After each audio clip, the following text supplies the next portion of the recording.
dudas sobre la vez pasada?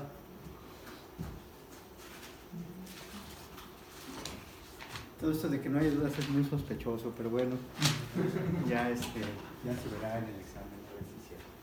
Bueno, entonces lo que vimos la última vez fue este algoritmo de búsqueda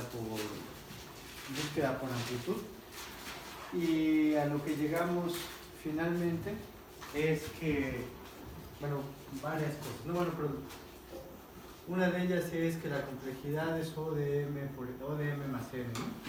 ¿Y eso cómo llegamos? Pues dándonos cuenta que aquí en la parte más interna del ciclo, que sería como que la parte interna de este tercer ciclo que itera sobre todas las aristas, nos dimos cuenta que cada arista la considerábamos exactamente ¿cuántas veces? 2 veces, ¿no? Entonces, de hecho, independientemente de qué tamaño fueran las listas y de cuántas listas hubiera, el número de iteraciones que había dependía del número de aristas, ¿no? Y el trabajo que estaba aquí adentro era 2 veces ese número de aristas. Entonces, por eso es que llegábamos a esta complejidad. Bueno, entonces, también ahí hacer un poco de énfasis en que esta es una cota superior, ¿no? Entonces nosotros también, dependiendo de qué tan bueno sea nuestro análisis, las cotas que calculemos pueden ser estrechas o no, ¿no? Entonces, aquí nosotros podemos tener un polinomio de orden mayor, y aunque sí es una cota superior válida, no es estrecha. Y entonces, en ese sentido, no nos da tanta información, ¿no? Entonces, mientras más estrecha es una cota, más información nos da acerca del desempeño del algoritmo. ¿Sí les hace sentido? Entonces, bueno, vamos a ver que, bueno, digamos que en la historia en algoritmos ha habido, o sea, por ejemplo, si ustedes siguen la literatura, hay algoritmos que les publican cierta complejidad, y luego unos años después, 5 o 10 años después, publican el mismo algoritmo pero con una complejidad un poco más chiquita. Y aun cuando pareciera que ese resultado es incremental, muchas veces requirió de una técnica matemática nueva para poder tener ese análisis estrecho. Ahorita los que nosotros hemos hecho son bastante sencillos, pero bueno, no siempre es así. Bueno, entonces ya la otra también para concluir, para seguir, ¿a todos les queda claro qué es esto de un árbol de búsqueda por amplitud? Entonces recuerden que comenzamos con un grafo que no necesariamente es un árbol, y luego al hacer la búsqueda nosotros podemos inducir ese árbol, ¿no? Y entonces, en este caso el tipo de búsqueda por amplitud como que genera unos tipos de árbol. En este caso dijimos que los árboles de búsqueda por amplitud tienden a ser lo más ancho posible y lo más chaparritos, ¿no? O sea, porque intentamos investigar todo lo que podemos, a todos los lugares a donde podemos llevar a partir de cada nodo en el que estamos considerando. ¿Eso por qué? Precisamente por esto, ¿no? Porque hacemos este for each edge aquí. Entonces, una vez que agarramos un nodo, investigamos todas sus aristas. Entonces, eso hace que los árboles tiendan a ser amplios. Bueno, entonces, vamos a seguir vamos a ver un par de aplicaciones simples, pero que son útiles de la búsqueda por amplitud, pero en general de cualquier búsqueda, y vamos a ver otras variantes. Entonces, una aplicación de la búsqueda por amplitud, pero también de profundidad, que vamos a ver un poquito más adelante, es detectar los componentes conectados. Entonces, por ejemplo, aquí tenemos este grafo no está conectado, ¿no? Pero sí tiene tres componentes conectadas, que son estos dos y estos tres, ¿no? Entonces, nosotros podemos utilizar búsqueda por amplitud para identificar todo el componente conectado de un nodo en particular, ¿no? Entonces, por ejemplo, yo agarro un nodo, el 5, hago búsqueda por amplitud, hago una búsqueda en general, y lo que voy a hacer es detectar su componente conectado, ¿no? Si empezara aquí, detectaría cuál componente conectado, pues este que está acá, ¿no? Entonces, bueno, es otra aplicación de búsqueda por amplitud, y en particular, por ejemplo, podríamos iluminar este pollo, ¿no? Entonces, aquí en esta imagen podríamos modelar los píxeles con nodos, la vecindad de los píxeles con aristas, como está aquí, o sea, estos, por ejemplo, estos nodos, aquí tenemos un, ¿cómo se llama? Se llaman 4 vecindarios, ¿no? Porque este nodo tiene aristas con sus 4 vecinos. También se podría hacer un 8 vecindario con los vecinos de acá. Pero, por ejemplo, así, muy fácilmente, si le cambiamos el color a su carita del pollo, lo único que tendríamos que hacer es una búsqueda de ¿qué? Por ejemplo, una búsqueda por amplitud, no llegar a todo el componente conectado, o sea, todo lo que forma parte de la misma, por ejemplo, en este caso de su cara, ¿no? Que es la misma cosa, o la misma componente dentro de la imagen. Entonces, nada más es para un ejemplo práctico. Yo tengo una duda. Sí. Bueno, ese tipo de... Bueno, ese de árbol es lo que ocupa el Waze. Creo que es una aplicación donde ve cómo llegar más a tu lugar. Más o menos, bueno, de hecho vamos a ver en el siguiente, no, de la que sigue a la que sigue, o sea, lo que usa WASI es caminos más cortos entre pares de nodos, pero lo que él usa es un algoritmo que se llama de Dijkstra. Entonces, pero sí funciona así, ¿no? Más o menos como que acerca y busca. Sí, ahí digamos... cercano de llegar a... Exactamente. Ahí, pero digamos que la parte interesante del WASI es que eso se llama crowd sensing. Entonces, o sea, el problema interesante ahí es que tú puedas calcular las rutas, pero considerando la congestión, ¿no? O sea, que tú puedas, por ejemplo, o sea, tienes tu grafo vial, como bien dices, o sea, donde tienes un grafo que modela las calles y las intersecciones, no más voy a poner estas pocas, pero digamos que ahí, si no tuviéramos eso, nada más iba a calcular caminos más cortos en distancia. Lo que ya hace útil y lo que hace el WASI es que a estas aristas tenemos una función que les asigna congestión, ¿no? Entonces, pues eso está padre, ¿no? Porque ya te pone rojito y no tiendes a no irte por ahí. Pero la cosa es que, bueno, una forma hubiera sido intentar, por ejemplo, poner sensores en todas las calles. Pero pues eso es muy caro, ¿no? Difícil de mantener, etc. Entonces el paradigma ese de sensado colaborativo es de que, o crowd sensing, es que tú mismo como carro y tú mismo como usuario del WASI eres un sensor. Entonces con eso puedes tú, dependiendo de tu velocidad y dependiendo del número de carros que estén ahí, se puede inducir básicamente en términos de la velocidad que tú promedio de los carros que pasan por una arista, tú puedes, o una calle, tú puedes inducir congestión. Entonces los mismos usuarios son los sensores. Y eso es, digamos que es lo que está interesante. Y esa es una familia de cosas para fenómenos así, o sea, de que tú tienes un área muy grande que quieres monitorear y entonces tener una red de sensores especializada para eso no sirve.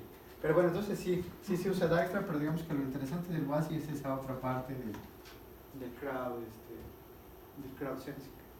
Pero sí, y lo vamos a ver. Bueno, entonces, de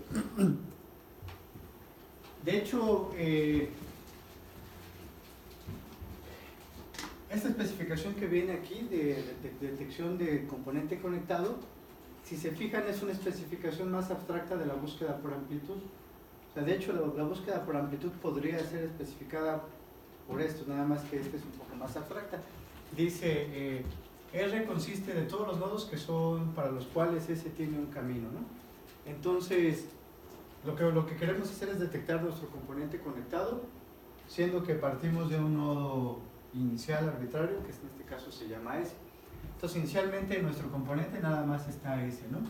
Y lo que dice esta especificación es que mientras haya una arista tal que un nodo esté adentro, o sea, un nodo incidente a esa arista, y el otro nodo esté afuera, ¿qué es lo que vamos a hacer? Simplemente vamos a visitar ese nodo metiéndolo a nuestra, ¿cómo se llama? A nuestro componente conectado. Vean que esta es una especificación más abstracta. ¿Más abstracta en qué sentido? ¿O cuál es la diferencia entre este algoritmo que está puesto acá y la búsqueda por amplitud? ¿Cuál es la diferencia?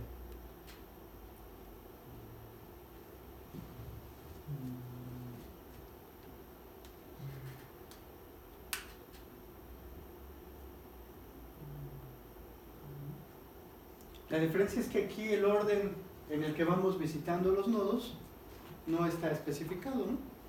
En la búsqueda por amplitud tenemos sí tenemos una especificación acerca del orden. O sea, lo que me dice es, si estoy parado en este nodo, ¿qué hago? Revisa todas sus aristas. Y ya una vez que acabo todas sus aristas, agarro otro nodo, pero además a la misma distancia, ¿no? O sea, digamos que los últimos nodos que visité, los marco y esos son los que están en la capa aquí, en la capa actual. Entonces la búsqueda por amplitud me dice, revisa las aristas, pero de estos nodos. Y digamos que todas las de cada nodo. ¿Sí? Así es como lo hace búsqueda por amplitud. En este caso, él simplemente te dice, agarra qué arista. Cualquiera, o sea, nada más cualquiera que te lleve a un lugar nuevo. Entonces, en ese caso, yo puedo agarrar esta arista, pero inmediatamente podría después agarrar la otra, ¿no? Y empezar como a buscar en profundidad. Pero igual en algún momento, como esta no está especificado, podría revisar todos los de aquí.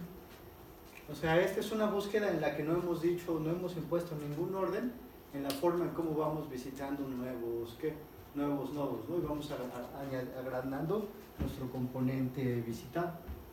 ¿Sí? Entonces, si están de acuerdo que, por ejemplo, a esto, si lo hacemos totalmente aleatorio, en algunos casos podría darnos árboles de búsqueda por amplitud. Nada más porque así sucedió, ¿no? Porque la forma en la que escogimos a las aristas se parece a una búsqueda por amplitud. Pero aquí en este caso, o sea, lo único que estamos diciendo es agranda la componente visitada, la componente conectada visitada, sin ningún orden, ¿no? Pero les digo, o sea, dentro de ese sin ningún orden, puede ser el orden que impuso una búsqueda por amplitud. ¿Sí les hace sentido? Entonces esta es una búsqueda sin orden en las aristas. Bueno, entonces ahora lo que vamos a demostrar es que este algoritmo efectivamente detecta el componente conectado. O sea, recuerden que lo que estamos hablando ahorita es que dado un nodo, yo quiero encontrar todos aquellos otros nodos a los que ¿qué? Exactamente, y eso quiere decir a los que puedo llegar a partir de ese, ¿no? Todos aquellos nodos para los cuales existe un camino y puedo llegar a ellos y por lo tanto que están conectados. ¿Sí? Entonces vamos a demostrar que este algoritmo me detecta la componente conectada. Ahora también, si demostramos que este algoritmo detecta la componente conectada, también demostramos que búsqueda por amplitud la detecta.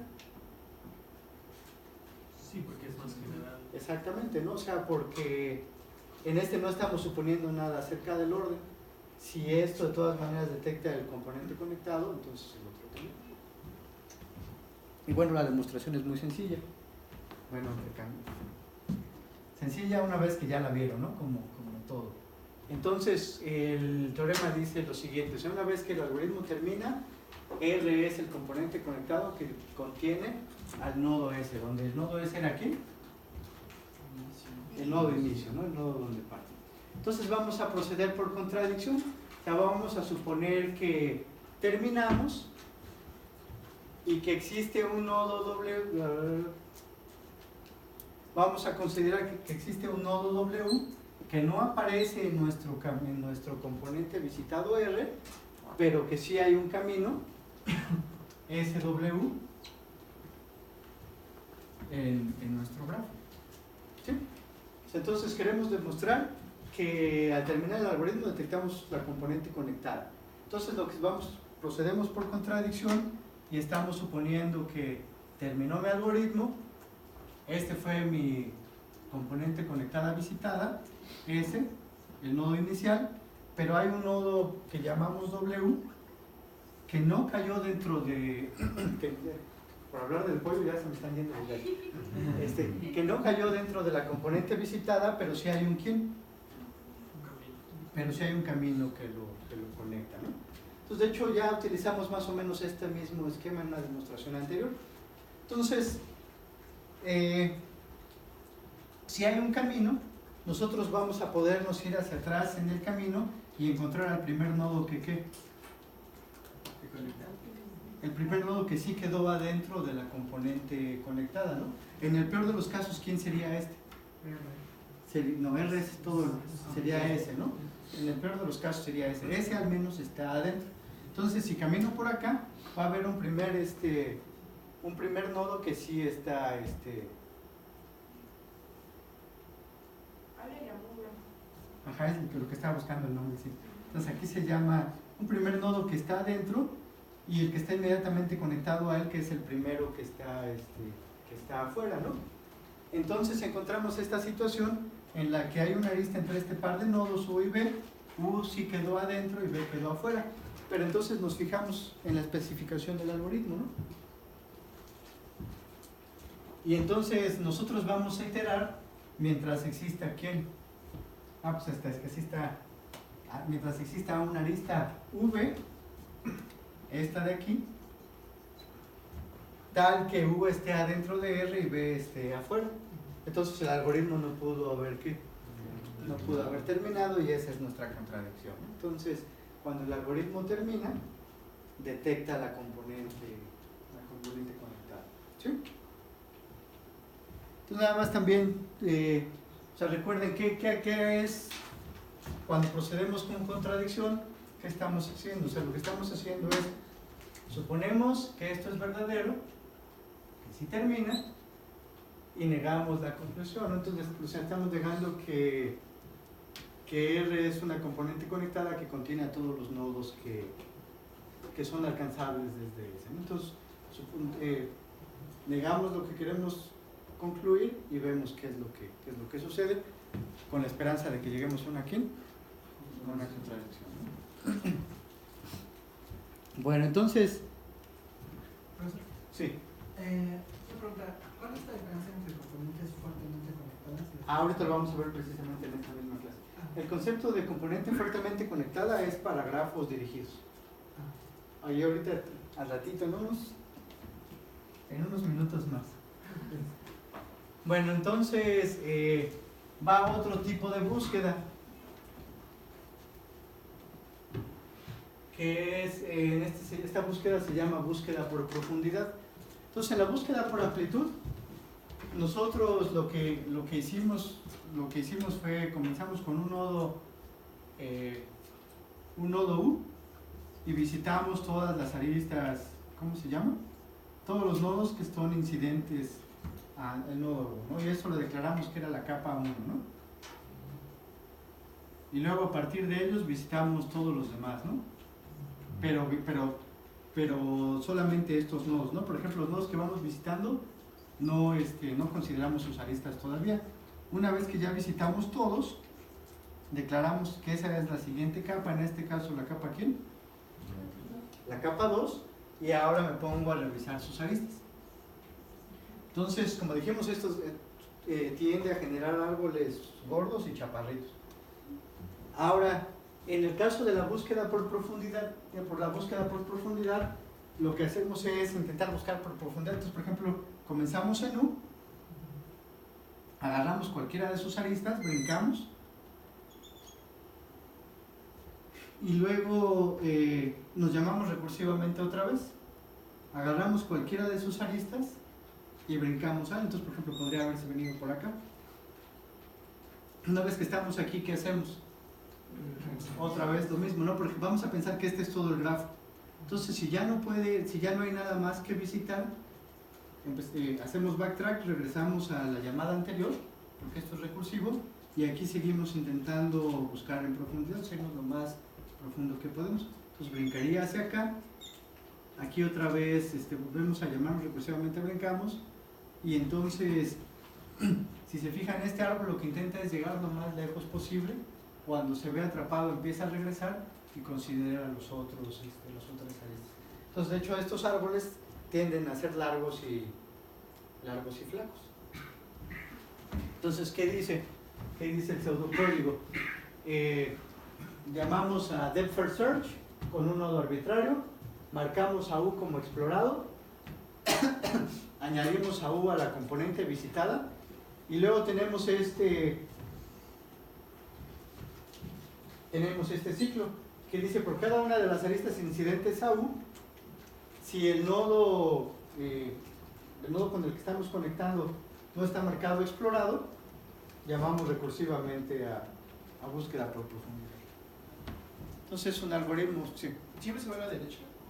No, de aquí ya tu implementación podría imponerle algún orden, pero como está especificado aquí no importa. No sé, nada más lo que dice es agarra cualquier arista y empieza a avanzar.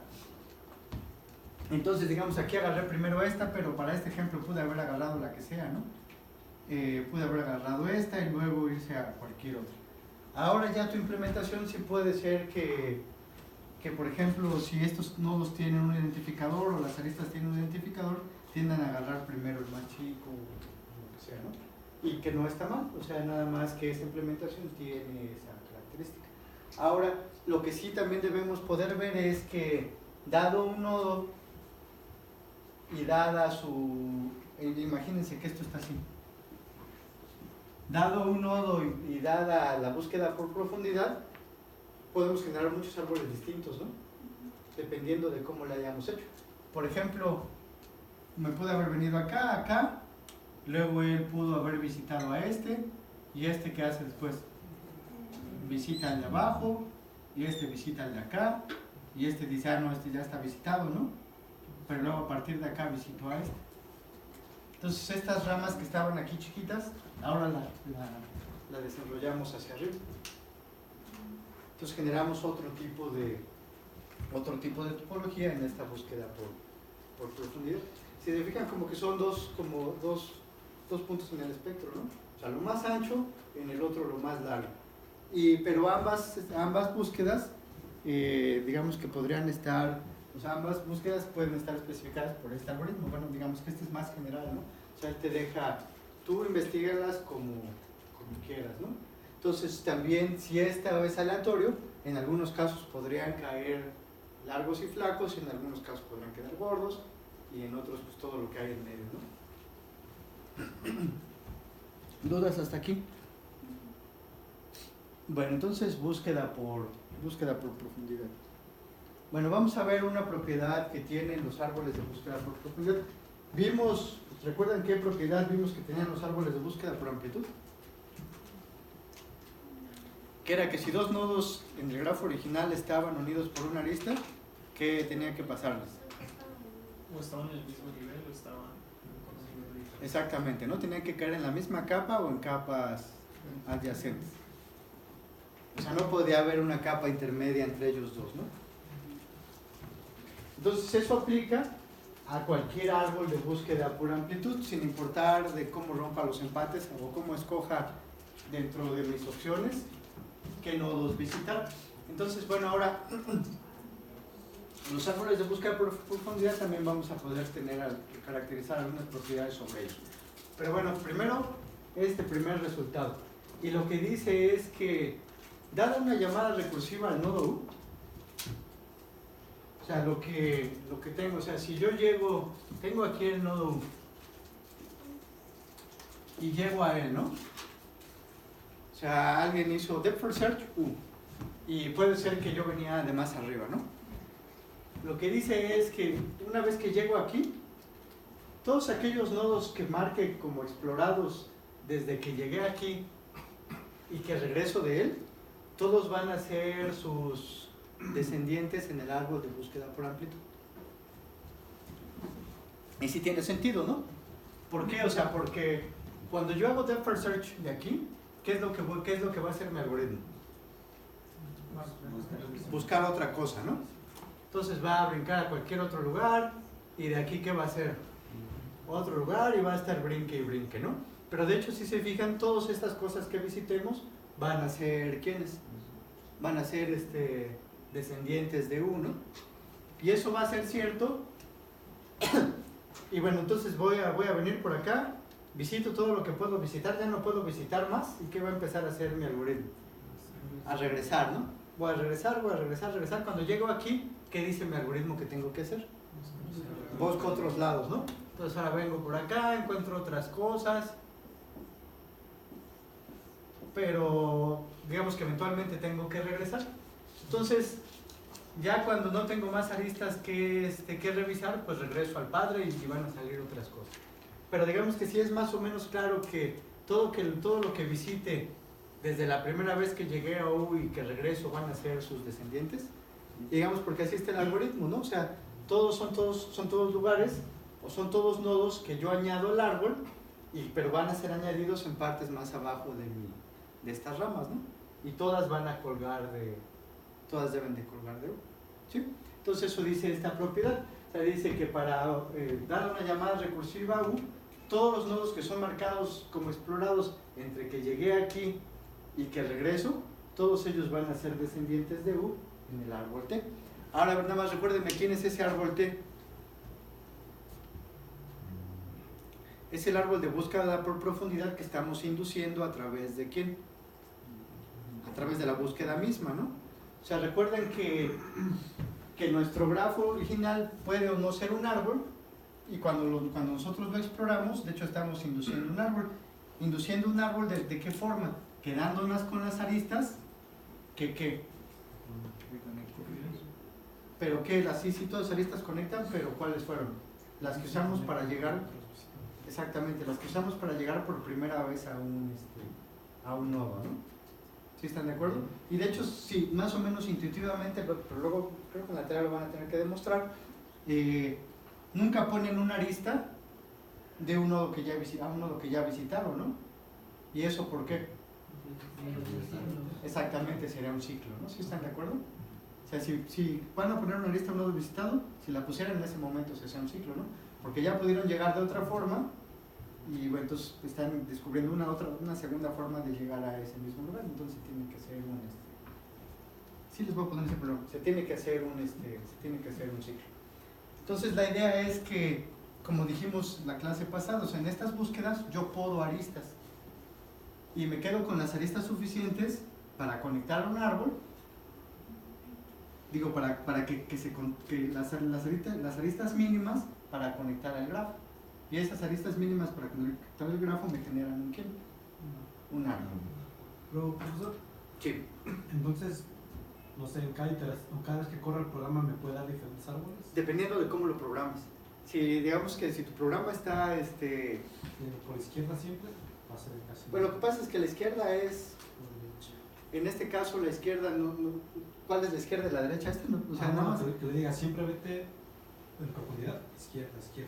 Ajá, pero o sea, es una buena pregunta, pero depende de tu estructura de datos, ¿no? O sea, por ejemplo, aquí, ¿cuál es la izquierda? Aquí no existe la izquierda, ¿no? O sea, si tú estuvieras hablando, por ejemplo, de árboles binarios y tuvieras que tu estructura es nodo izquierdo, nodo derecho, entonces ahí sí existe la izquierda o la derecha, ¿no? Pero en este caso, ¿qué es lo que hacemos? O sea, en este caso lo que tenemos es, imaginemos en la matriz de adyacencia. Imagina la matriz de adyacencia, ¿no? Entonces, estamos revisando el nodo, siempre quiero decir I, escribo J. Estamos revisando el nodo I, ¿no? Entonces, ¿qué es lo que vengo? Por ejemplo, vengo aquí a la fila de I.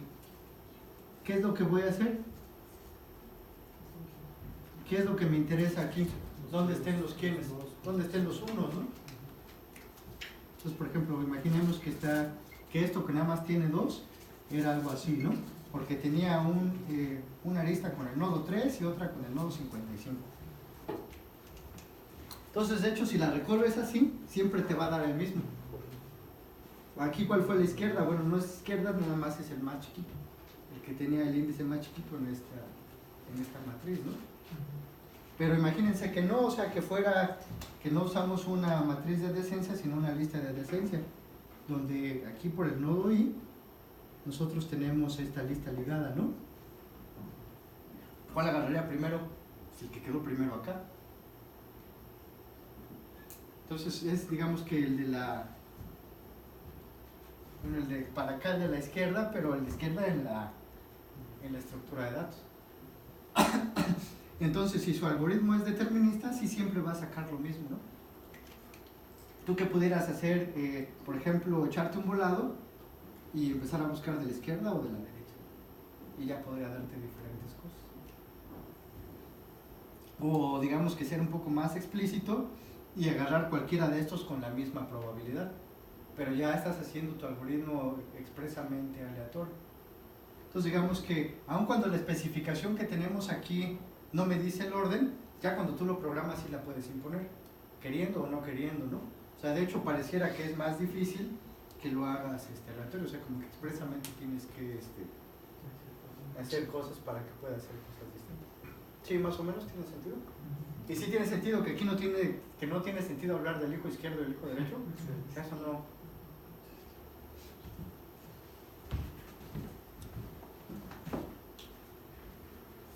Bueno, entonces ahora va el siguiente teorema.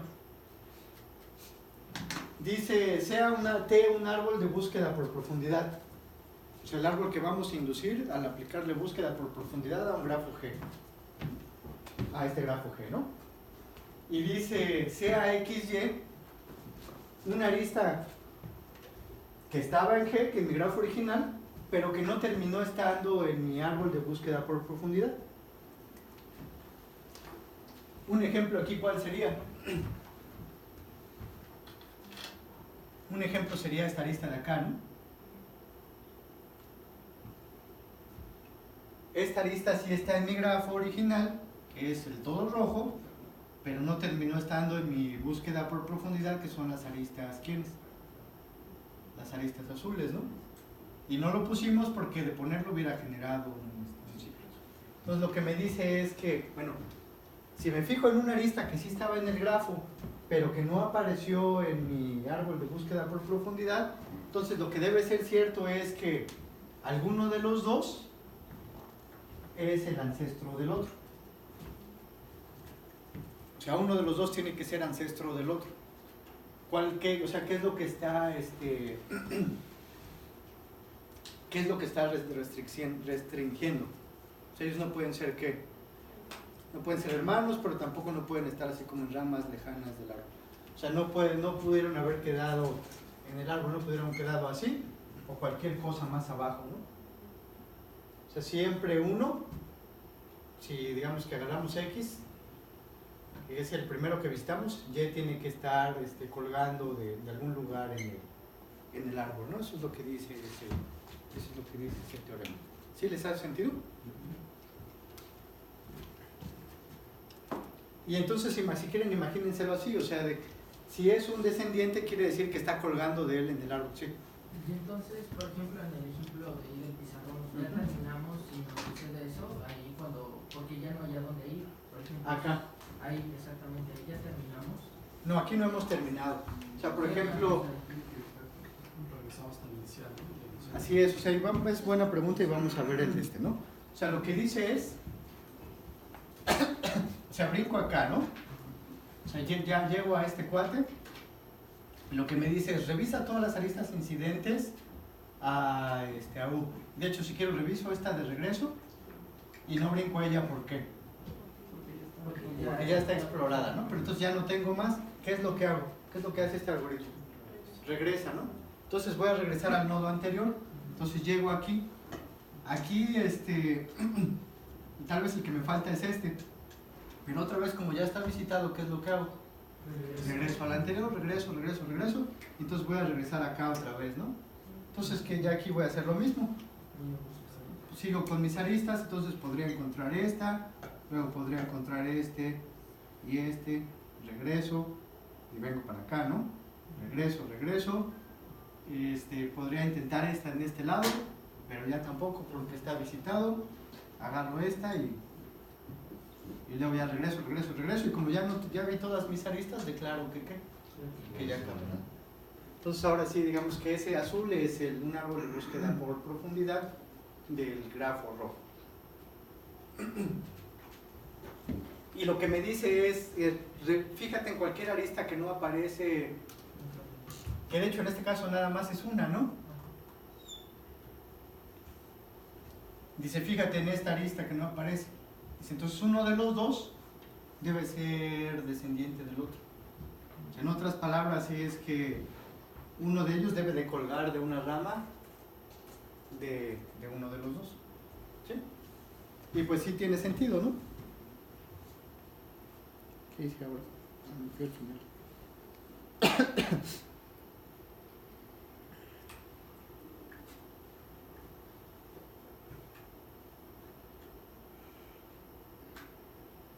Bueno, entonces vamos a demostrar eso, ¿no?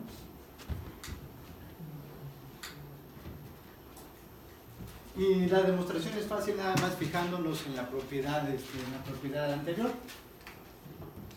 Entonces, para la demostración vamos a suponer que el nodo X es el que encuentra primero nuestro algoritmo, ¿no? Sin pérdida de generalidad. Entonces, otra vez va más o menos el dibujito anterior. Entonces, supongo que llego a X. Es el primero de los dos que es visitado. Entonces, ahora, ¿qué es lo que yo sé? O sea, lo que yo sé es que este cuate con Y tiene una arista que no quedó en el árbol, ¿no? O sea, cuando yo revisé expresamente, o sea, estoy suponiendo que llegué primero a X y empiezo a revisar a partir de X. Lo que yo sé es que cuando revisé explícitamente esta arista, él ya había sido marcado como ¿quién? Como visitado, ¿no? Entonces ahora fíjense que cuando yo llegué a él no estaba visitado. ¿Por qué? Cuando yo llegué a él todavía no estaba visitado. ¿Por qué? Porque así lo escogí en la demostración, ¿no? Lo que dije, a ver, fíjate cuál de los dos llegué primero. Entonces llegué primero a X, entonces nunca he llegado a Y. Bueno, entonces llegué a él. Cuando llegué no estaba visitado, entonces...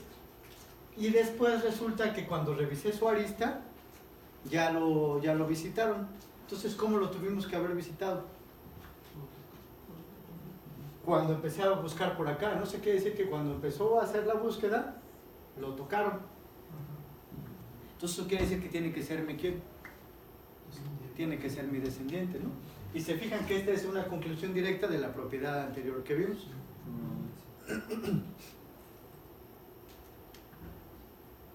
¿Por qué? Porque lo que la propiedad anterior decía es que todos los nodos que son marcados como visitados desde que yo llegué a él y hasta que yo regreso, todos son ¿quiénes?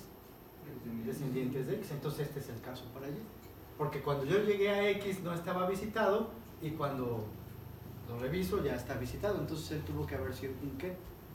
Un descendiente, ¿no? Bueno, ¿dudas hasta aquí? Entonces vamos a ver más aplicaciones de las búsquedas. Bueno, entonces un tipo especial de grafo que ya hemos jugado con él un poco se llama grafo bipartita. Entonces un grafo bipartita es un grafo que tiene la propiedad de que yo a los nodos los puedo separar en dos conjuntos, en este caso el azul y el rojo, tal que todas las aristas solo van de nodos azules a nodos rojos. Como aquí, ¿no? Si se fijan, no hay aristas entre nodos azules y aquí no hay aristas entre nodos rojos. Quítenle los colores, ¿no? O sea, un grafo bipartita es aquel que yo puedo generar una partición, una bipartición. O sea, recuerden, yo puedo meter los nodos en el lado de las bolsas que yo quiera, si quieren llámenle A y B, con la propiedad de que todas las aristas nada más van de A a B o viceversa. Eso es un grafo que es bipartita. ¿Sí? Y bueno, ya hemos jugado con ellos. Por ejemplo, en nuestro ejemplo del matrimonio estable, teníamos un grafo bipartita, ¿no? Porque no permitíamos la homosexualidad, ¿no? O sea, éramos muy conservadores y solamente permitíamos parejas tradicionales, ¿no? Con hombres y mujeres. Entonces ahí estábamos asumiendo que el grafo era bipartita. También, por ejemplo, en el problema de planificación, podemos tener máquinas y trabajos. Entonces, como un trabajo no se puede hacer en otro trabajo, entonces no iba a haber una lista en ese caso, ¿no? Entonces, los grafos bipartitas sirven para modelar esa cosa, pero en general también los grafos bipartitas son buena onda porque muchos problemas se hacen fáciles o tratables si es que el grafo es bipartita. O sea, problemas que en general no podemos resolver, si resulta que el grafo es bipartita, entonces sí podemos resolver. Entonces, una de las cosas que es interesante es, dado un problema o dado un grafo, nosotros checar si es o no bipartita, y si sí, pues ya le podemos intentar, y si no, dice, pues ya no se puede, ¿no? Entonces eso es lo que les decía, ¿no? O sea, muchos problemas de grafos se vuelven más sencillos si es que el grafo es bipartita, en el caso de matching. Si no es bipartita, lo que usamos son técnicas un poco más avanzadas como redes de flujo, que vamos a ver más adelante. O tratable, por ejemplo, si el grafo es bipartita, sí hay un algoritmo polinomial para resolver el problema independent set. Y entonces, por eso es importante, digamos que saber o tener una herramienta para probar si un grafo es o no bipartito. Bueno, entonces, ahora nuestra misión es esa, o sea, diseñar un algoritmo para decir si un grafo es o no bipartito.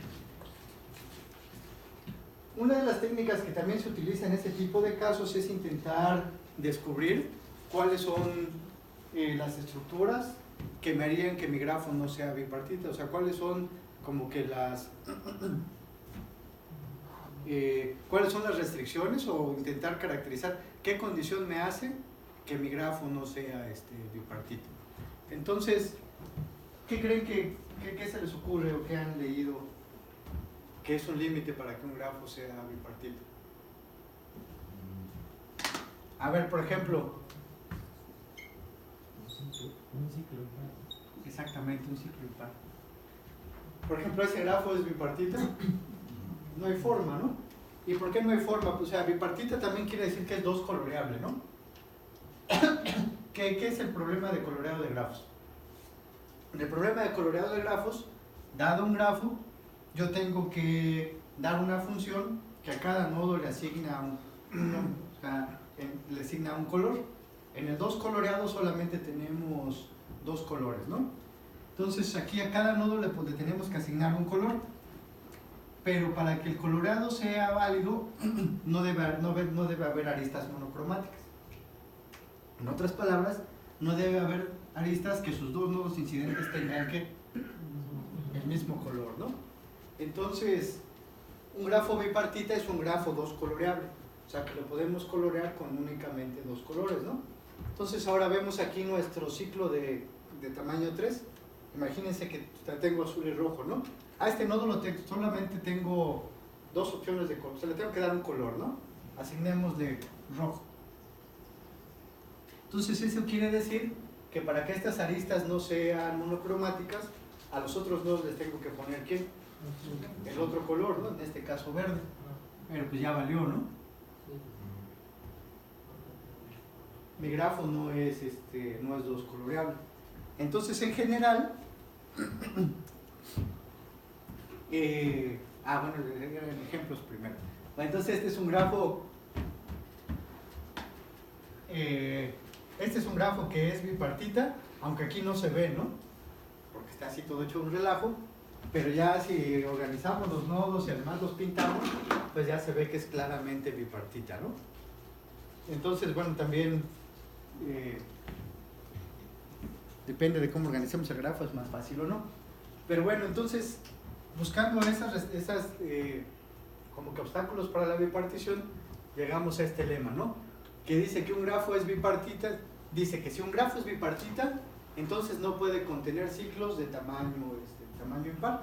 Entonces ya vimos aquí con nuestro ciclo de tamaño 3, ¿no? En este caso, como tiene un ciclo, ¿de qué tamaño es este ciclo? Este es par, ¿no? Entonces no tuvimos problema. ¿Por qué en general no podemos colorear los ciclos de tamaño impar? Es más o menos por lo mismo que aquí comencé con el 3, ¿no? O sea, si ustedes agarran, o sea, le asignan un color al primero, en el ciclo, todos los nodos, ¿cuántos vecinos tienen? 2, ¿no? Entonces a estos otros 2, les voy a tener que asignar, ¿quién? El otro color, ¿no? Rojo. Y a los otros 2, les voy a tener que asignar, ¿quién? El otro color, entonces en este caso azul. Pero empecé, digamos, con 1. Y luego voy 2, 2, 2, 2, 2. Entonces siempre, si esto es impar, siempre voy a terminar en una, ¿quién? En una arista monocromática, ¿no? Porque esto es, porque es impar, empiezo con 1, todos van a ser así, así. No importa cuántos más de a 2 le añadimos, va a ser esta misma estructura, ¿no? Entonces, ¿recuerdan que dijimos que había demostraciones por dibujito? Bueno, esta es una demostración por dibujito.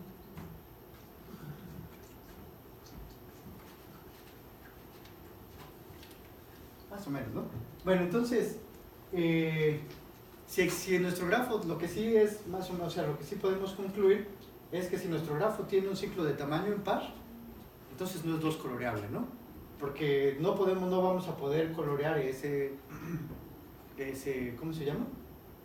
Ciclo. Ese ciclo. Entonces, pues ya lo demás no importa, ¿no? Porque con el ciclo no vamos a poder. ¿Sí?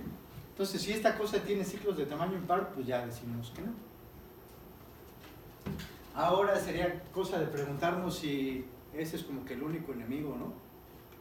Si ese es el único enemigo, podríamos buscar por ellos y ver si, como una forma de determinar si mi grafo es bipartita o no. Y pues más o menos. Entonces llegamos al siguiente lema. Dice, sea G un grafo conectado y sean L0 a LK las capas producidas por la búsqueda por amplitud. Comenzando a un nodo arbitrario S. Y lo que dice es que exactamente una de las dos siguientes aseveraciones es verdadera. La primera dice que no hay aristas que unan a nodos en la misma capa y entonces el grafo es bipartita. O hay aristas que unen a nodos en la misma capa y entonces el grafo tiene ciclo de tamaño impar y por lo tanto el grafo no es bipartita. Entonces lo que ya también nos da un algoritmo, ¿no? Lo que dice es, tú quieres checar que el grafo es bipartita, entonces agarra un nodo arbitrario, haz una búsqueda por amplitud. Si resultó que en las capas de la búsqueda por amplitud no hay aristas entre nodos de la misma capa, entonces el grafo es ¿qué? Es bipartita. Si hay aristas entre nodos de la misma capa, entonces el grafo no es bipartita y además podemos enseñar la evidencia, que es que ciclo de tamaño impar. Entonces eso hay que demostrarlo, la demostración es muy sencilla. Este es el caso I. Hacemos nuestra búsqueda y no hay aristas entre capas, entre nodos de la misma capa. ¿Cómo concluyo que el grafo es bipartita? Ya nada más lo agarro, ¿no? Azul, azul. Rojo, rojo. Ya está el grafo bipartita. Porque todas las aristas van de nodos que están coloreados. ¿De qué color? Rojos, azules, ¿no? Todos son rojos, azules. O sea, este grafo es, ¿qué? Es bipartita, ¿no? ¿Sí están de acuerdo? ¿Por qué? Porque no hay aristas entre nodos de la misma capa. Y también sabemos que no hay aristas de acá, ¿no? ¿Por qué? Por la propiedad de los árboles de búsqueda con amplitud que vimos, ¿no? O sea, si estaban unidos por una arista o están en la misma, dos nodos unidos por una arista, o caen en la misma capa o caen en capas ¿qué? Capas adyacentes, entonces no puede haber aristas de aquí a acá. ¿Sí? Entonces si yo agarro una y una y una y una, genero mi grafo bipartita. ¿Sí están de acuerdo? Ahora va el punto 2. Si resulta que hay una arista entre nodos de la misma capa, pues también ya, o sea, ahora mi misión o nuestra misión es ¿cuál? Detectar el ciclo o mostrarnos el ciclo de longitud impar, ¿no? Y pues está fácil, ¿no? O sea, lo único que tengo que hacer es caminar hasta algún ancestro común, ¿no? Que en el peor de los casos debo de tener un ancestro común, ¿no? Que sería ¿quién? Que sería la raíz, ¿no? Pero si no, no importa. ¿De qué longitud es esto? ¿Esta longitud cuál es? La que quiera, ¿no? ¿Qué nombre le ponen? Bueno, quién sabe, pero vamos a poner que esta es de longitud L. Pero la cosa es que esta longitud, ¿cuánto vale? L también, ¿no? Entonces ya tenemos un ciclo que es de longitud ¿qué? 2L más 1 y entonces es impar.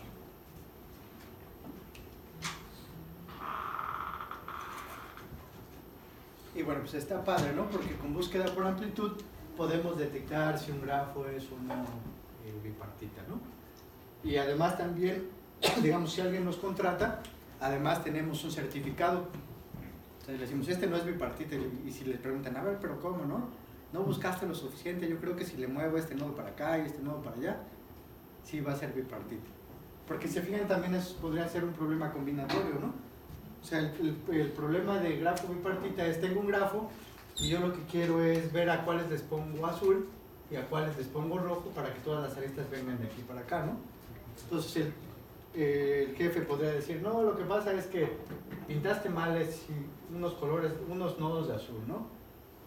Tal vez si movieras este para acá y este para acá, entonces sí, ya sí va a haber bipartita. Pero en este caso nosotros ya tenemos una evidencia también, o podemos entregar una evidencia de que no es bipartita. ¿Qué es cuál? El ciclo, ¿no? Decimos, no es bipartita y mira, aquí está tu ciclo, entonces él ya no nos puede reírnos. ¿Sí están de acuerdo?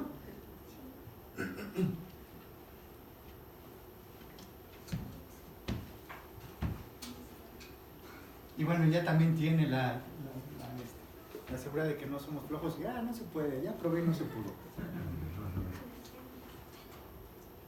Bueno, entonces aquí está lo que dijimos, ¿no? Ya cuando lo quieran leer en la comodidad de sus hogares. Bueno, entonces hasta ahora habíamos estado hablando de grafos no dirigidos. Entonces, ahora vamos a pasarnos al mundo de los grafos dirigidos. Entonces, en el mundo de los grafos dirigidos, en lugar de nada más tener rayitas, ahora tenemos flechitas.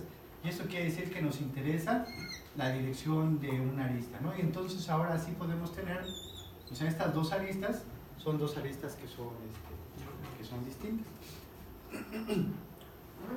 Entonces ahora los pares sí son pares que son pares ordenados. Bueno, entonces ahí también, o sea, cuando se usa uno u otro, pues dependiendo de lo que estemos modelando, ¿no? O sea, si... Bueno, iba a decir, por ejemplo, en la amistad es no dirigido, pero no, lo triste es que sí, no, yo puedo ser amigo de él y resulta que yo le caigo bien gordo. Entonces, pero bueno, o sea, depende de lo que queramos modelar, ¿no? O sea, hay cosas que sí, o sea, que pueden ir en un sentido o en el otro, y hay cosas en las que sí es bidireccional. Por ejemplo, en el caso del pollo, la vecindad sí no tiene sentido, ¿no? O sea, si él es mi vecino, por más que quiera, yo también soy su vecino. Aquí en el ejemplo de las páginas web, por ejemplo, es importante la dirección de las aristas, ¿no? O sea, por ejemplo, y es importante para algoritmos como el PageRank de Google, ¿no? Para darle importancia a las páginas, ¿no? Ya platicamos que una página es importante dependiendo de cuántas aristas incidentes tenga, pero no importan las aristas que salen, ¿no? Bueno, entonces, los problemas de alcanzabilidad y de camino más corto en grafos no dirigidos tienen su contraparte directa aquí en los grafos dirigidos. O sea, lo único, o lo que tenemos ahora es que las aristas solo las podemos recorrer ¿de qué? En el sentido de la cola a la punta, ¿no? Entonces, en los grafos no dirigidos, o sea, una arista V, yo la puedo dirigir, la puedo recorrer en cualquier dirección. En el grafo dirigido yo solamente puedo recorrer una arista en la dirección cola punta, o sea, como que siguiendo la flechita, ¿no? Entonces, el problema de alcanzabilidad de ST, por ejemplo, es si hay un camino de S a T, pero solamente siguiendo ¿qué? La dirección de las flechitas, ¿no? El camino más corto de S a T sería igual, ¿no? O sea, el camino más corto, pero siguiendo la dirección de las flechitas. Entonces también nosotros podemos tener un algoritmo de búsqueda por amplitud y búsqueda por profundidad en grafos dirigidos. Solamente que las flechas solamente las puedo seguir ¿en qué? En su sentido, ¿no? O sea, es exactamente lo mismo, nada más que ahora no puedo recorrer las flechas en sentido inverso. Bueno, entonces, ya se fue el que preguntó lo de componente conectado. Así pasa. Es cruel el destino, ¿no? Y las necesidades biológicas. Bueno, entonces, ya regresó. Entonces, conectividad fuerte. Primero, entonces va una definición anterior. Vamos a decir que dos nodos U y B son mutuamente alcanzables si es que hay un camino dirigido de U a B y también hay un camino dirigido ¿de qué? De B a U, ¿no? Entonces, en ese caso, esos dos nodos son mutuamente alcanzables. Entonces, ahora un grafo está fuertemente conectado si cualquier par de nodos son ¿qué? Son mutuamente alcanzables, ¿no? Entonces, esa es la definición de fuertemente conectado. O sea, yo puedo llegar de un lado a cualquier otro lado, ¿no? O sea, todos par de nodos son mutuamente alcanzables. ¿Sí? Bueno, entonces, ahora lo que vamos a... Sí. Entonces se podría decir que un grafo de los que vimos ¿No dirigido? no dirigido es fuertemente conectado. No tiene sentido, o sea, es conectado. O sea, en este caso, el concepto fuertemente conectado solamente aplica para grafos dirigidos. O sea, porque en el otro grafo nada más estás conectado y ya. O sea, ahora, lo que sí podrías hablar después es para hablar de conectividad fuerte, pero digamos que en otros términos es cuántos caminos distintos, o sea, cuántos caminos de aristas disjuntas hay para llegar de un nodo S a un nodo T. Entonces podrías decir que si ese número de caminos de aristas disjuntas es elevado, entonces el grafo está mejor conectado. Y sí podrías hablar en ese contexto de más conectado. ¿Qué entienden eso por caminos de aristas disjuntas? Es que haya distintos caminos. Exactamente, ¿no? Que todos esos caminos no comparten aristas. Entonces digamos que si están jugando su videojuego favorito y quisieran destruir esos caminos, imagina, o sea, si tienen K caminos de aristas disjuntas, ¿cuántas aristas tendrían que destruir para que ya no se pudiera llegar de un lugar a otro? K, ¿no? Si nada más tienen un camino, si nada más tienen un camino de aristas disjuntas, entonces con uno, ¿no? O sea, es qué tan robusto es, digamos, a la desconexión ese grafo. Pero entonces digamos que esa es otra cosa. Entonces, el concepto de fuertemente conectado aparece aquí, ¿no? O sea, así tal cual como fuertemente conectado, aparece en grafos dirigidos. Bueno, entonces, ahora, ¿qué se imaginan que vamos a querer hacer? Comer, porque ya nos llevamos. Vamos a querer ver si un grafo es, ¿qué? Fuertemente conectado. Y bueno, vamos a ver cómo, ¿no? Entonces, primero va el siguiente lema que va a servir para desarrollar nuestro algoritmo para determinar si un grafo es fuertemente conectado. Entonces, el lema dice, sea S cualquier nodo. Dice, G es fuerte, no, ya debe haber algo más.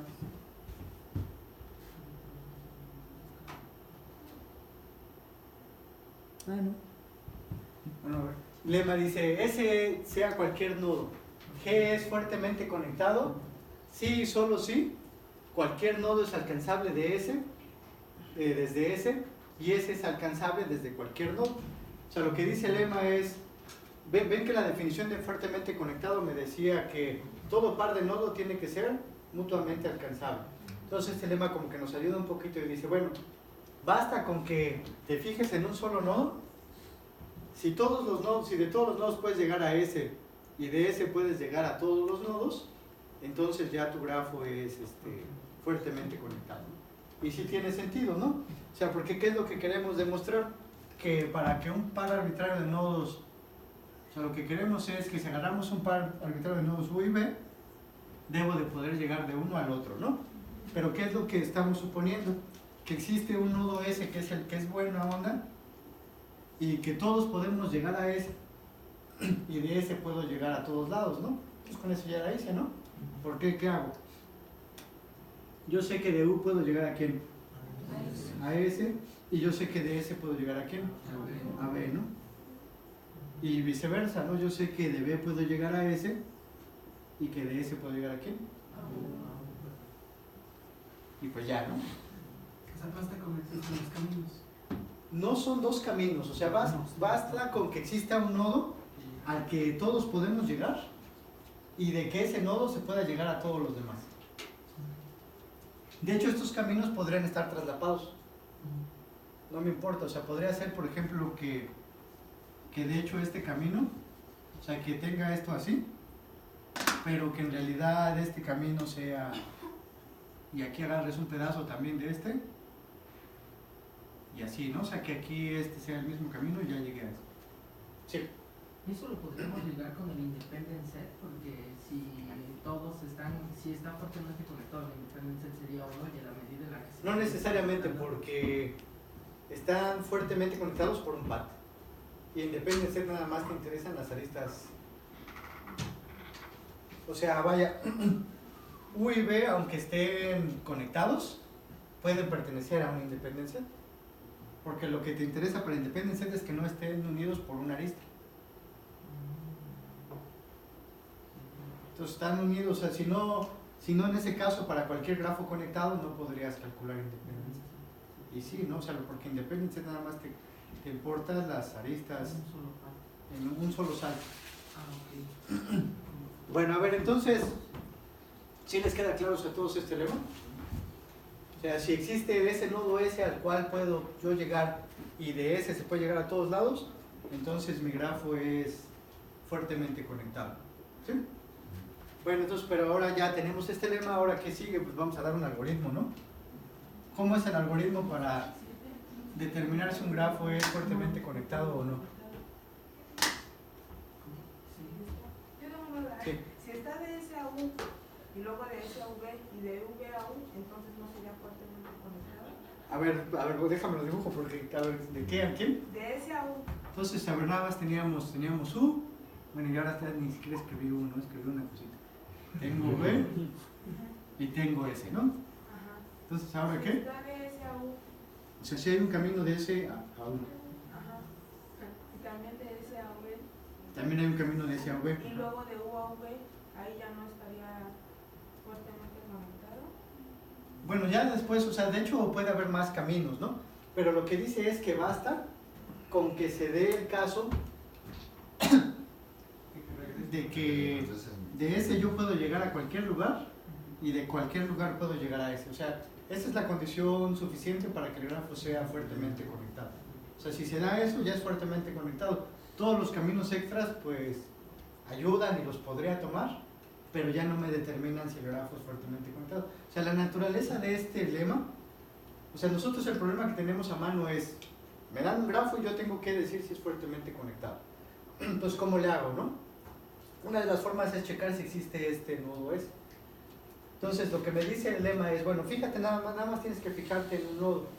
Si puedes llegar de todos lados a él y de él a todos lados, entonces ya no tienes que checar par a par, ¿no?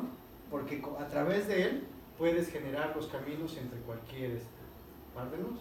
Si hay otros caminos, pues ya son extra, ¿no? Pero digamos que aquí lo importante, al menos para el lema, es que exista ese nodo, que todos pueden llegar a él y que de él se puede llegar a quién, a todos los demás, ¿no? Bueno, entonces ahora, otra vez, o sea, ¿cómo? Ahora tenemos que diseñar el algoritmo. Y les doy un tip, con 2 búsquedas por amplitud, o con 2 búsquedas la hacemos. No tendría que ser 4, o sea, de 1 a 1 y luego de regreso. No, pero si es así, tendría que ser por cada par, ¿no? O sea, lo que les digo es con 2 búsquedas en total, 2,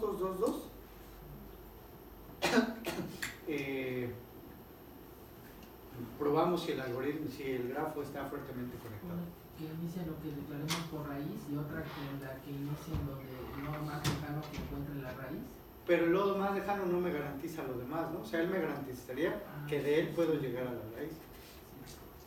Entonces, a ver, pongo el algoritmo. El algoritmo es este. Bueno, y ya junto con el teorema dice, el teorema, se puede determinar si un grafo es fuertemente conectado en O de m más n tiempo. Y imagínense que esa es la misión que ustedes les ponen, ¿no? Determinar si el grafo es fuertemente conectado en O de m más n. De hecho ya le están diciendo, dando un tip, ¿no? Están diciendo que tienen a lo más un número constante de ¿qué? De búsquedas, ¿no? Porque cada búsqueda me toma ¿qué? O de me más n. Entonces si yo les doy esta complejidad, también les digo, a lo más tienen un número constante de búsquedas. Y bueno, ya aquí en particular, ¿cómo le hacemos? Dice, agarren un nodo arbitrario S. Y lo que vamos a hacer es ejecutar búsqueda por amplitud a partir de S, ¿no? Y de hecho, entonces aquí ya probaríamos como que una parte de las restricciones del anterior. O sea, sabemos que de S podemos llegar a... O sea, corremos búsqueda por amplitud a partir de S. Y tenemos que checar que podemos llegar a ¿quién? A todos los nodos, ¿no? Vamos a decir, ya llegamos a todos los nodos. Y luego dice, como segunda parte, ejecuta otra vez búsqueda por amplitud, pero en un grafo que se llama reverse. Ahí dice, pero ¿qué se imaginan que sea G reverse? Con las flechas al revés. Entonces lo que dice es, ejecuta búsqueda por amplitud desde S y ve que puedes llegar a todos lados. Luego voltea la dirección de las aristas y vuelve a buscar, vuelve a hacer búsqueda por amplitud, pero con las aristas volteadas. Si en ambos llegas a todos los nodos, entonces el grafo es fuertemente conectado. ¿Sí les hace sentido? A ver, ¿por qué? La primera parte es fácil, ¿no? O sea, porque recuerden, ¿qué es lo que tenemos? ¿Qué es lo que necesitamos con nuestro lema? O sea, con lo que necesitamos es de que si tengo a S, yo debo de poder llegar a partir de S siguiendo las flechas, ¿a quién? A todos lados, ¿no? Entonces pensemos que sí.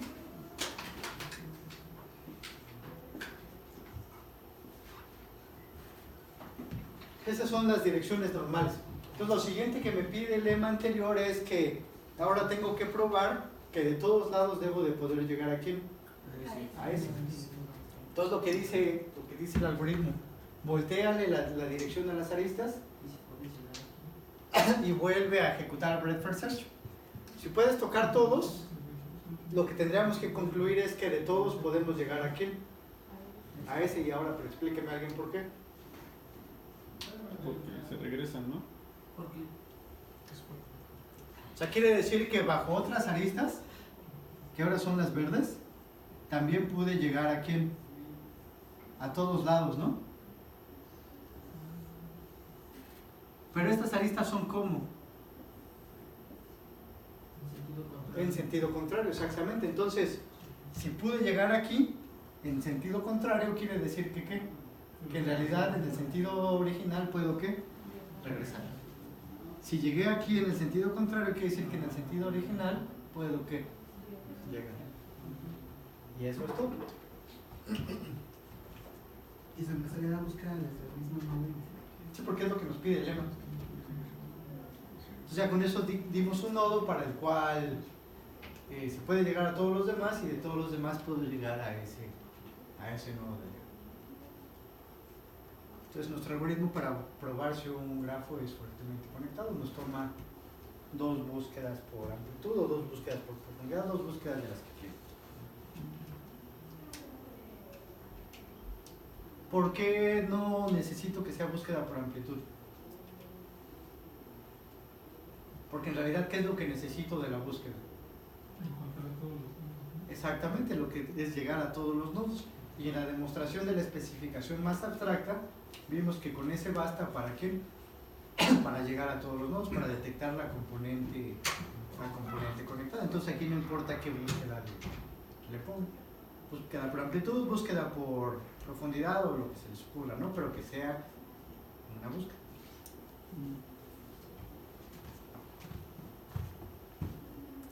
Bueno, aquí hay un ejemplo, ¿no? Y bueno, digamos que no sé cuál es el propósito del ejemplo, pero al menos ver que un fuertemente conectado se parece un chorro a un no fuertemente conectado, ¿no? Como que a simple vista, pues quién sabe. O si ven claramente que ese sí es fuertemente conectado y este no. Pues nada más conozco porque si agarramos el que no está fuertemente conectado el nodo superior izquierdo, vemos que de ese no podemos. Ah, sí, no puedes llegar a él, ¿no? Y también si agarramos el inferior izquierdo, también él no puede Sí, nada más es la diferencia quién es esta arista. Todos deben de tener una entrada y una salida, ¿no? Para que pueda ser fuertemente conectado. Afuera, al menos una entrada y una salida.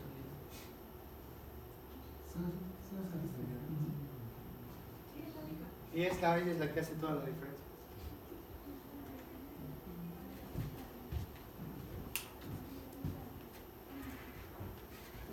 Bueno, entonces va a otro concepto.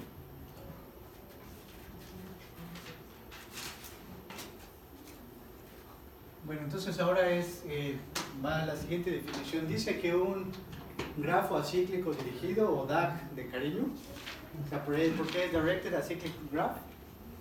O DAG.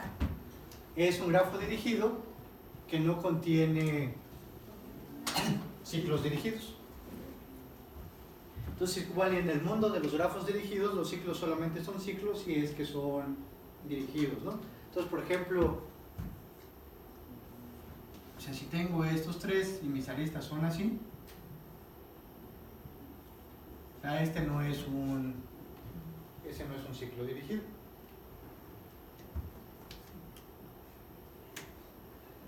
Si hago esta para acá, ya es un ciclo dirigido. O sea, puedo regresar al mismo lugar siguiendo el sentido de las aristas, ¿no? Entonces, un grafo acíclico dirigido es un grafo dirigido que ¿qué? Que no tiene ciclos dirigidos.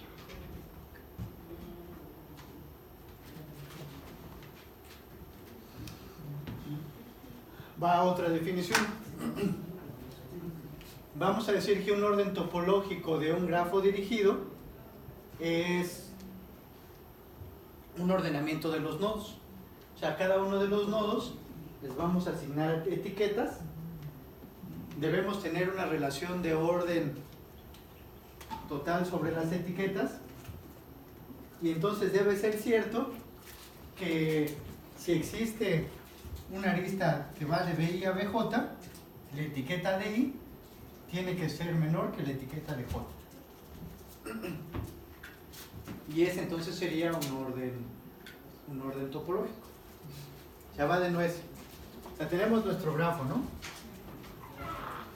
Bueno, aquí está un ejemplo.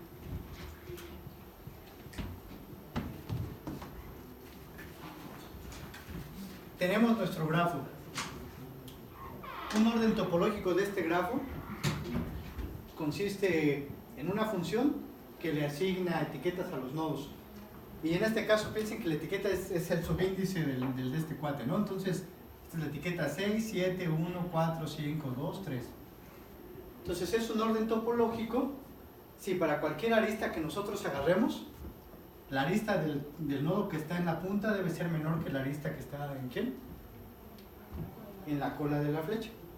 Entonces, por ejemplo, esto que está puesto aquí es un orden topológico, porque vean cualquiera y todas las aristas todas las etiquetas de los nodos que están en las colas son más chicas que las de las flechas. Entonces ese es un orden topológico.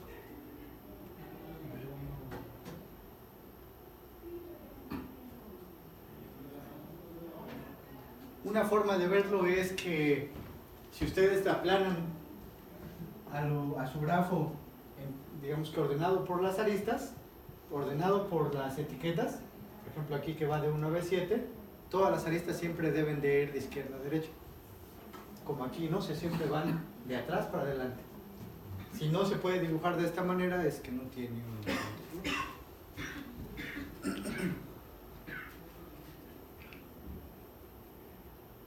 ¿Sí es claro que es un orden topológico entonces?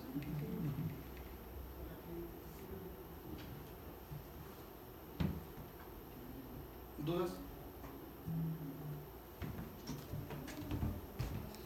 Bueno, entonces, por ejemplo, ¿para qué sirve eso de los órdenes topológicos o qué onda? O esto de los DAGs. Entonces, imagínense que las aristas la utilizamos para modelar precedencia.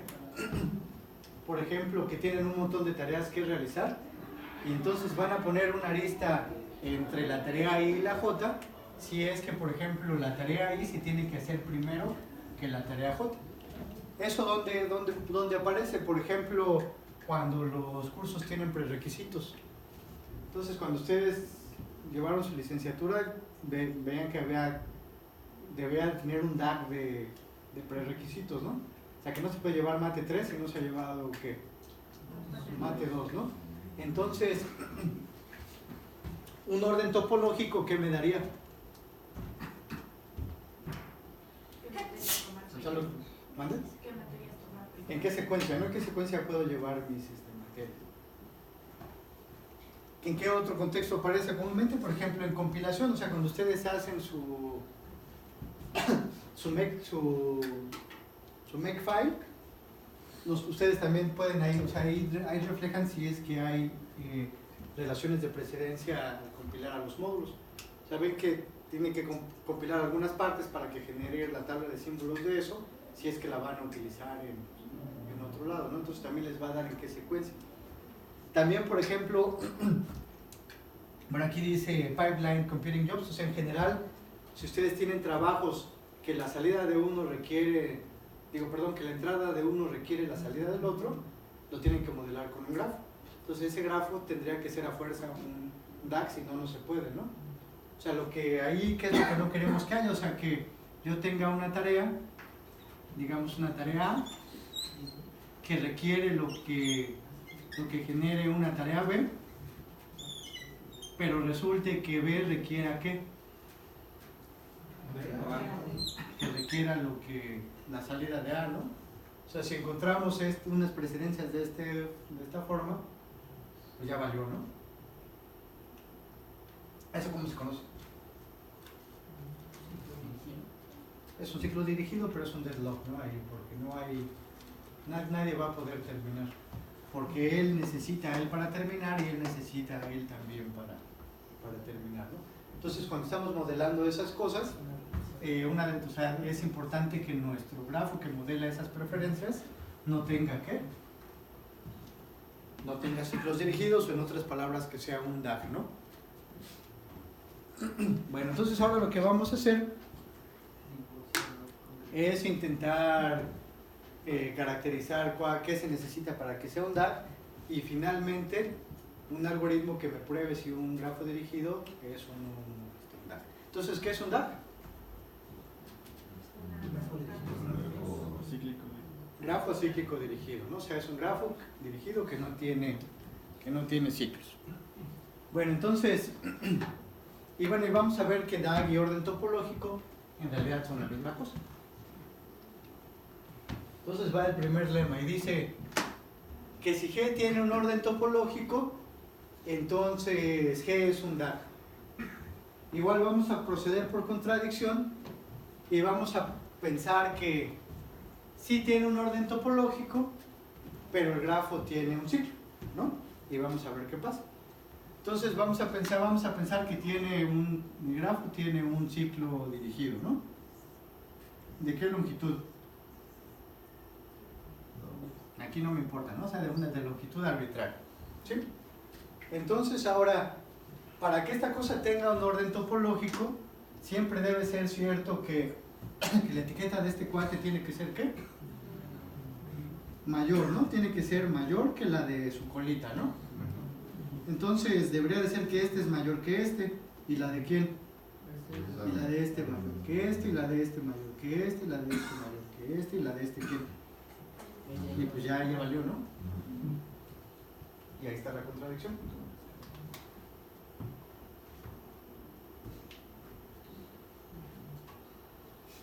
¿Existen los grafos dirigidos cíclicos? ¿Sí? Este es un grafo dirigido cíclico. ¿Y tiene alguna utilidad? Sí. O sea, en general, toda la utilidad es que ellos te modelan algo. O sea, como platicamos alguna vez en una clase anterior, o sea, los grafos, sobre todo en computación, o sea, los grafos per se tienen un interés teórico y son muy importantes, ¿no? Pero sobre todo en computación, nosotros siempre estamos modelando algo, estamos modelando alguna situación, o sea, algún dominio particular. Silencio, por favor. Entonces, Si en este modelo aparecen ciclos, entonces es porque en la realidad están esos ciclos. Ahora, nosotros tendríamos que hacer algo con ellos. Por ejemplo, si estos me modelan precedencia, entonces nosotros tendríamos que, ¿qué sería que tendríamos que hacer? Tendríamos que cambiar nuestro sistema para que ya no los quiera, para que no los tengan, ¿no? Entonces tendríamos, por ejemplo, un detector de estos ciclos sería para ver dónde es que va a haber dónde va a haber problemas, ¿no? Bueno, entonces, a ver, otra forma, otra forma de las patitas las pisadas de pato, ¿no? Ahora, otra forma que podríamos hacer es pedirnos, yo tengo mi ciclo y podría pedir, ¿dónde está la etiqueta más chiquita, no? Y que me digan, es esta, ¿no? Digo, bueno. Luego que, entonces, si esa es la etiqueta más chiquita, yo sé que esta tiene que ser como. ¿Y esta? Y pues ya a través ya valió, ¿no? Es lo mismo que las patitas de. Entonces, si, o sea, ya, bueno, ya le hicimos, ¿no? Porque ya llegamos a una contradicción. Entonces, si G tiene un orden topológico, entonces el grafo es un DAG, ¿no?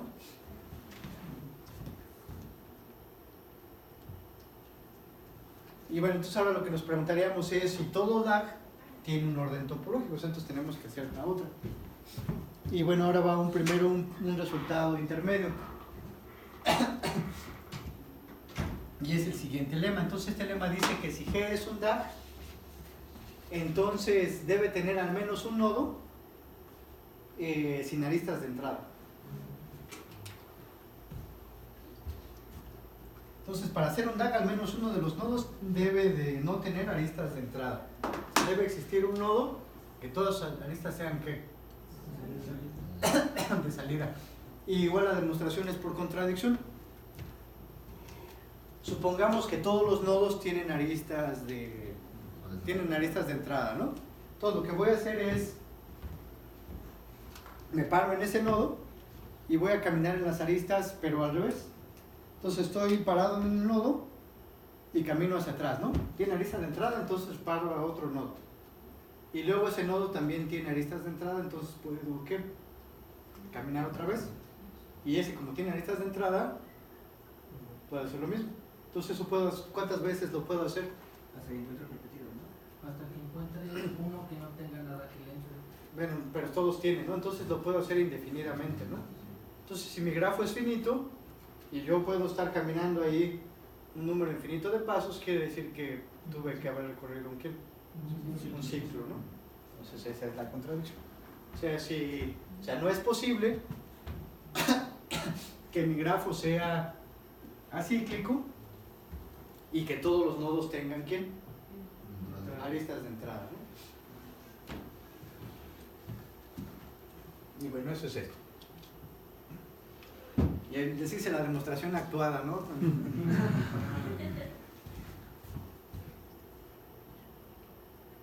Bueno, entonces ya con esto acabamos. Ahora este lema dice que si G es un DAG, entonces G tiene un orden topológico.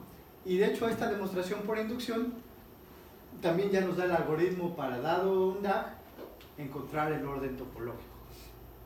Y bueno, entonces esta es inducción en el número de nodos. Entonces, ¿qué es lo que tenemos que hacer cuando demostramos por inducción? Lo primero, caso base, ¿no? Entonces, ¿un grafo de un nodo es un DAG?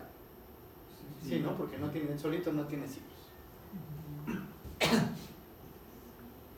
Entonces, ahora vamos a suponer que... Entonces, nuestra hipótesis de inducción es que un grafo...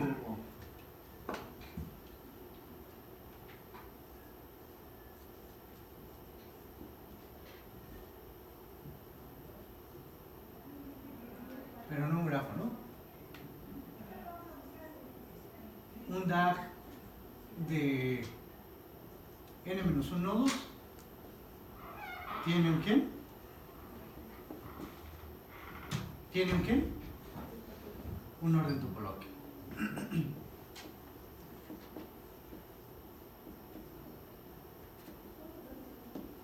Y entonces, por demostrar que ¿qué? Que uno de n tiene también un orden topológico, ¿no? Entonces, ¿qué es lo que decimos? Échame cualquier grafo de n nodos, ¿no? Ya me lo dan, ¿no? Y me lo ponen aquí. Como es un DAG, o sea, está mi grafo, es un grafote de n nodos. Como es un DAG, ¿qué yo sé? ¿Mande? Pero más fácil que qué. Tiene un nodo que no tiene. Exactamente, que tiene un nodo que no tiene aristas de entrada, ¿no? ¿Sí están de acuerdo? Que es el lema anterior. Entonces, si es un DAG, lo que yo sé es que aquí en mi grafo existe un nodo que todas sus aristas son de salida. Entonces, ¿qué es lo que voy a hacer? Lo que voy a hacer es podarle este nodo a mi grafo. ¿Qué cosas yo sé? Quito el nodo y le quito sus aristas. Si esto era un DAG, al quitarle aristas no puedo generar ¿qué? Ciclo, entonces lo que queda es un DAG, ¿no? Entonces yo tengo un DAG de n-1 nodos. Entonces eso quiere decir que lo que me queda le puedo aplicar mi ¿qué? Mi hipótesis de inducción y obtengo un ¿qué? Un orden topológico. Entonces ya me lo dan, ¿no? Mi orden topológico es mi secuencia de ¿qué? De etiquetas, ¿no? De la más chiquita a la más grandota. Entonces, ¿qué es lo que hago ahora? Exactamente, nada más agarro B, le asigno una etiqueta más chiquita aquí al inicio y ya acabé, ¿no? Tengo un orden topológico del grafo completo. Y entonces, ¿cuál es el algoritmo? Quitando los nodos que no tienen aristas centrales. Exactamente, agarro cualquier nodo que no tiene aristas de entrada, le asigno la etiqueta primera y lo quito, ¿no? Luego agarro otro que no tenga aristas de entrada, le asigno otra etiqueta y así. Y ese es el algoritmo. Y aquí hasta viene una animacioncita. Cortesía de... ¿Cómo se llama este cuate? Ya no me acuerdo.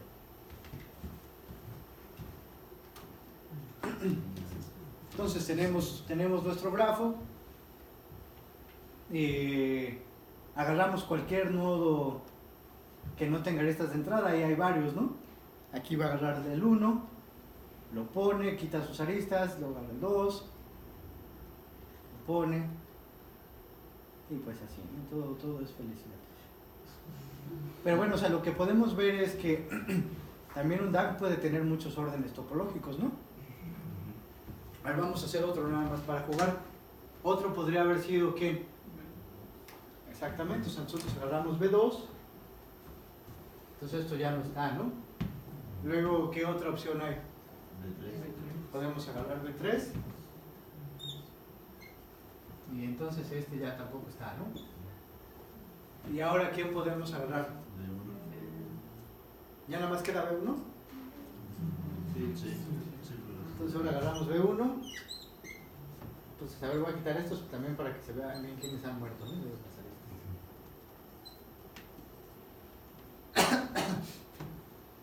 Entonces ahora, ¿quién no tiene ya aristas de entrada?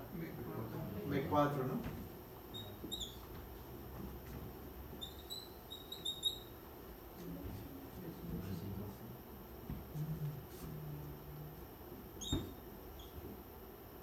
Y B6 y B7, ¿no? Entonces es otro orden topológico del mismo DAG. Entonces, en general también un DAG puede tener muchos órdenes topológicos.